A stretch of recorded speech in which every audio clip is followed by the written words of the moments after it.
Top 4 answers on the board. Ano ang pinakikialaman ni Mrs. kay Mr.? Marie Chris! Cellphone! Bakit kaya pinakikialaman? Baka may tinatago. Baka may secret. Oo. Nandiyan ba ang cellphone? Shot! Top answer. First time to. Marie Chris, pass or play? Play! Let's go do it! Kaya na, ito na! Ano ang pinakikialaman ni Mrs. kay Mr.? Alam mo yan? Pera! Pera! Budget! Pera! Services? JR! Ano ang pinakikialaman ni Mrs. kay Mr.? Ang oras niya. Oras. Services? Wala. Chris, ano ang pinakikialaman ni Mrs. kay Mr.? Ang brief niya. Ang breath niya! Mali mo, siya yung naglalaro. Baka nag-tip-flop.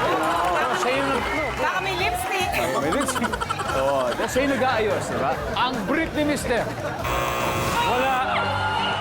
Hadal. Mary Chris, anong pinakikialaman ni Mrs. kay Mr.? Yung Facebook niya. Social media. Services? Wala. Guys, kaya, ano pinakikialaman ni Mrs. kay Mr.? Friends. Friends, Rada. Damit.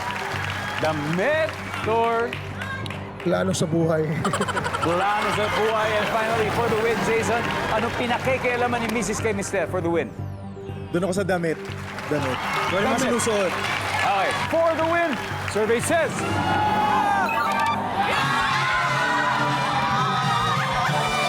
Alright, may isa pa tayong hindi nakuha. Number 3, gupit or haircut. Ang ating final score, Voices United 465, SOP 53. Okay, thank you very much. Chris, thank you very much, guys. Jay, thank you. And Kyla, thank you. Maraming salamat sa inyo, guys. Magkikita tayo muli. Palapakan po natin ang SOP Forever.